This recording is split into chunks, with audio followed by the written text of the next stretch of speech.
What another 24 hours we've had. This transfer window is just full of surprises. I mean, you think it's going to be a quiet Thursday, Friday, or a weekday, and then boom, you get hit by crazy transfer news, and yesterday was no exception. We heard of Alexander Isak becoming available. He has handed in a transfer request and wants to leave Newcastle, and it sent the whole transfer market into complete meltdown. Yes, Man United are on the move, Newcastle are on the move, Liverpool on the move, Chelsea on the move. Everybody is scuppering to get some signings done, some strikers become available, and it's like a domino effect, and this transfer window is going to be absolutely crazy, and we've not even reached the end of it yet. Now, yesterday, around midday, we started hearing news that Alexander Isak had handed in a transfer request to Newcastle saying that he wants to leave and explore new opportunities. Look, we all know where he wants to go. Liverpool made the inquiry about 2 weeks ago that they wanted to sign Isak. Newcastle turned around and said he's not available, and what Liverpool did in response was to go and sign the Newcastle target striker Isak from the Bundesliga, and we thought that was it, it's all done. Liverpool have got their striker that they wanted, and Newcastle will hold on to Isak, and that's it, nothing else is going to change. But this transfer request yesterday by Isak sent everyone into meltdown, including Man United, because Man United are in desperate need of a striker. And what would it mean to go out there and sign Isak? Can Man United go and still do this? Can they make an offer which is too hard to resist by Newcastle and Isak? Let us know in the comments below if you think Man United can pull this huge transfer off or not. Or is it just a done deal that he is off to Liverpool and no other club can turn his head?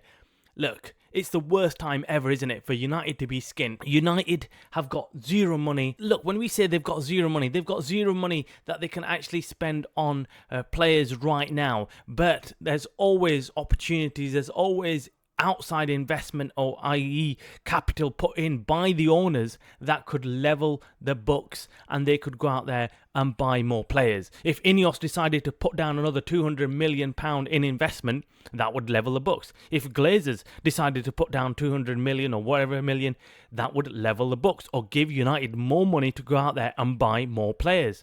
And that's where Isak comes into it.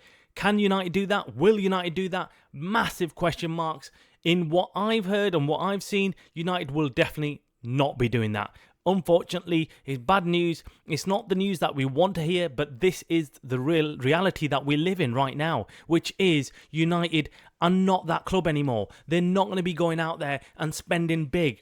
The amount of money that you lose by not winning competitions and games and ending up near the bottom of the league table does not help. This is why United haven't got the funds to go out there and buy big name players like Isak. It's a huge opportunity that United are going to miss out on. This isn't about missing out on Isak right now. Isak should have been bought by United even before he arrived at Newcastle. He was well known.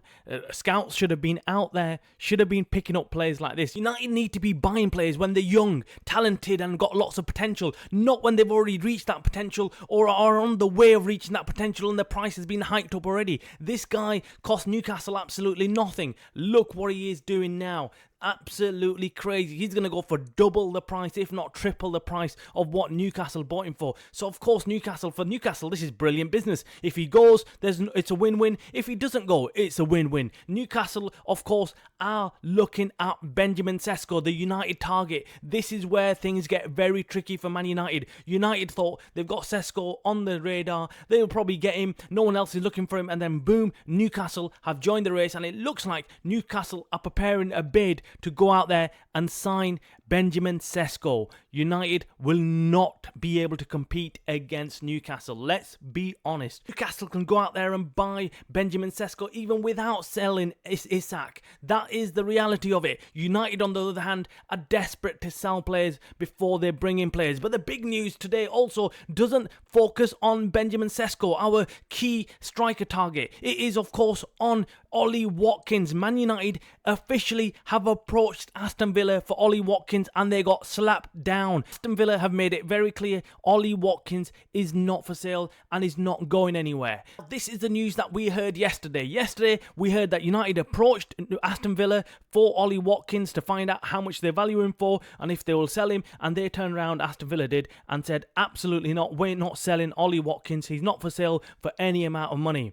Boom, this morning we're hearing Ollie Watkins has handed in a transfer request. What is it with these transfer requests and these players? But look, this is great news because this tells you Ollie Watkins wants to play for United. And this is very crucial because Ollie Watkins wanting out of Aston Villa and wants to play for United. That is what United want to hear because it makes negotiations slightly easier. United have been watching Ollie Watkins for some time. He is a preferred option for United. Look, we talked about Benjamin Sesko, we talked about Nicholas Jackson, but I've been telling you for a week now that Ollie Watkins is the number one choice for Ruben Amorim. They like Ollie Watkins because they know he's an experienced Premier League player, knows what's expected of him in the Premier League and can hit the ground running, unlike Benjamin Sesko, which will be a huge risk at the amount you're paying.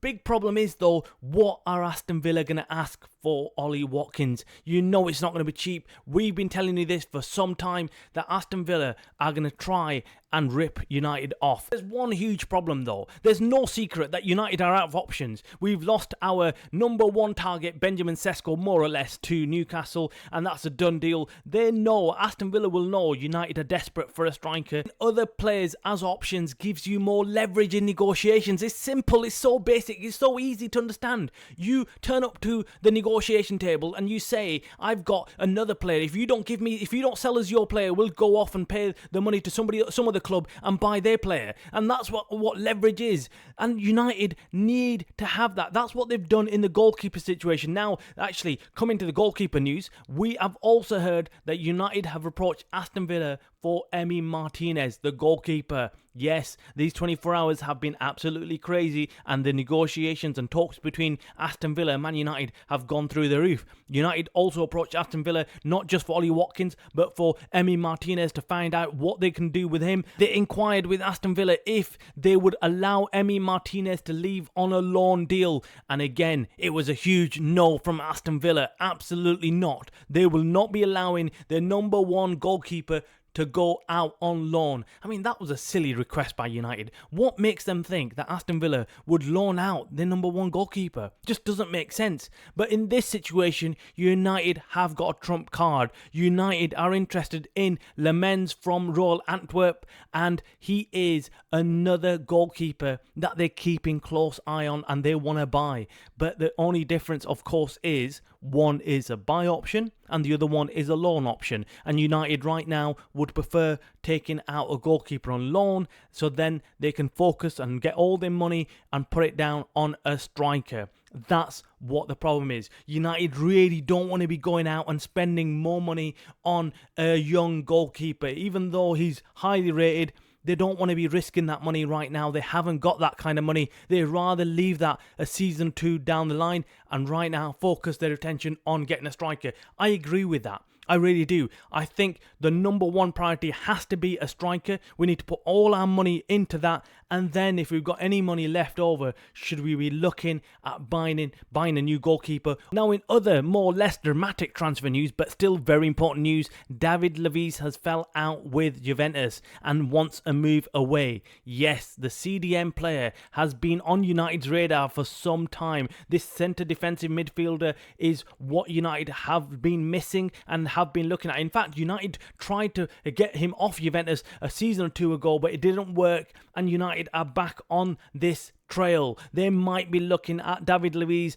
as an option. Juventus would love to sell him right now because they've fallen out with him. He hasn't turned up to training, and United are keeping a very close eye on that. Again, it all depends on funds. Man United haven't got any funds. United haven't got any options. They need to first get the priority position sorted and then they can move on. But by that time, it might be too late. David Luiz might already be gone to another club. We're going to just have to wait and see. This is huge news. We're going to, of course, keep you updated on the Ollie Watkins deal. All eyes are on Ollie Watkins and Man United and Aston Villa. It's going to be a crazy couple of days right now, because if he has officially handed in his transfer request, it's going to be a touch and go moment here, right? Okay, because United have to go in there and make an offer to Aston Villa that they can't refuse. But United need to be careful. We can't overpay for Ollie Watkins. You've got to remember, he's a 29-year-old with only a few years left on his contract. And how long are we going to get out of him?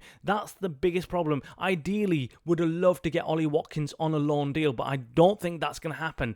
Just like Martinez, Aston Villa will not want to put these two players out on loan. Let us know in the comments below what you think about all the news today. Transfer news, it's been crazy, hasn't it? I mean, I can't sit down and relax for a second. It's absolutely madness. Anyway, guys, make sure you hit the like button on this video. Make sure you subscribe. You watching the Man Utd Stream channel by the fans for the fans.